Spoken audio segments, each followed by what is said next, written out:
मत्ती रचित सुसमाचार का 11 अध्याय। यीशु और यूहन्ना बपतिस्मा देने वाला।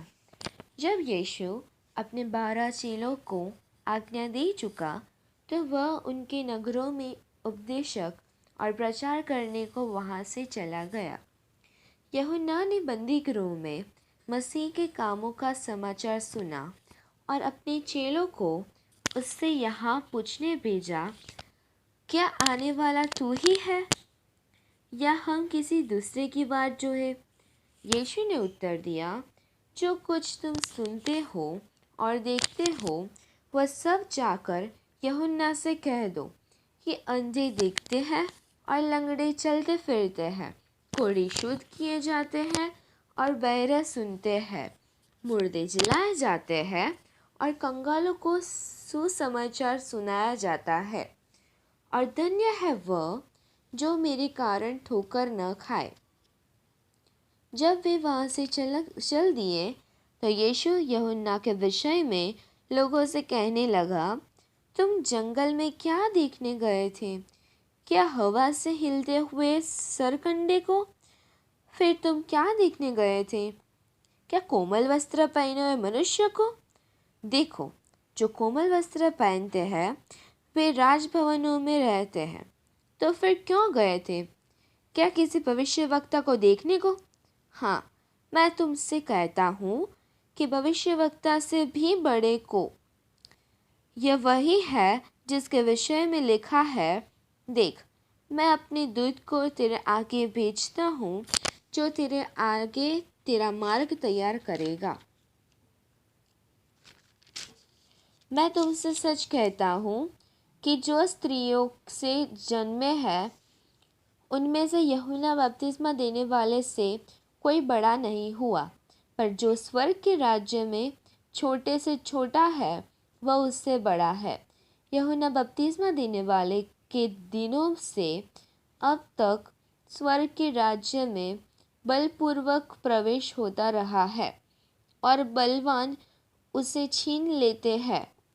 यूहन्ना तक सारे भविष्यवक्ता और व्यवस्था भविष्यवाणी करते रहे, और चाहो तो मानो कि एलिया जो आने वाला था वह यही है।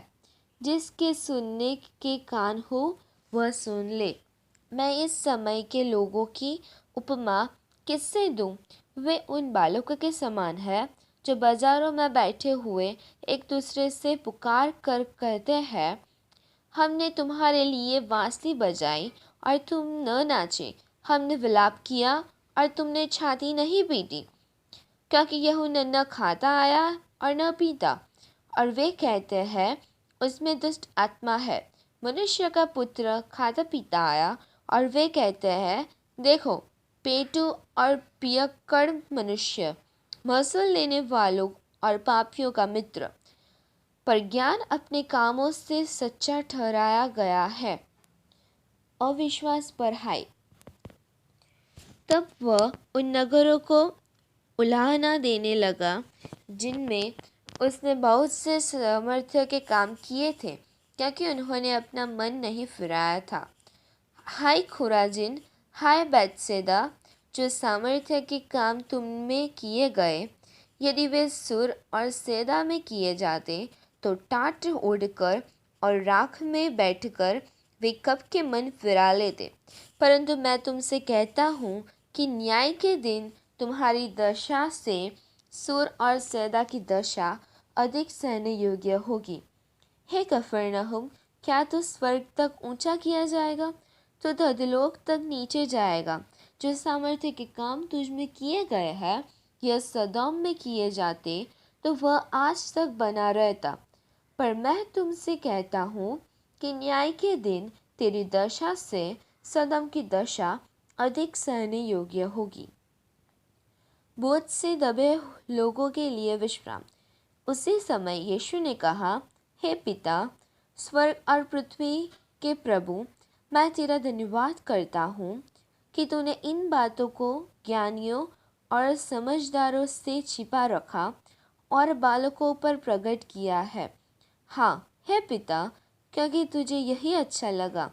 मेरे पिता, ने मुझे सब कुछ सौंपा है, और कोई पुत्र को नहीं जानता केवल पिता, और कोई पिता को नहीं जानता केवल पुत्र, और वह जिस पर पुत्र उसे प्रकट करना चाहे। हे सब परिश्रम करने वालों और बोझ से दबे हुए लोगों, मेरे पास आओ, मैं तुम्हें विश्राम दूंगा। मेरा जुआ अपने ऊपर उठा लो और मुझसे सीखो, क्योंकि मैं नम्र और मन में दीन हूँ, और तुम अपने मन में विश्राम पाओगे, क्योंकि मेरा जुआ सहज और मेरा बोझ हल्का है। आमीन।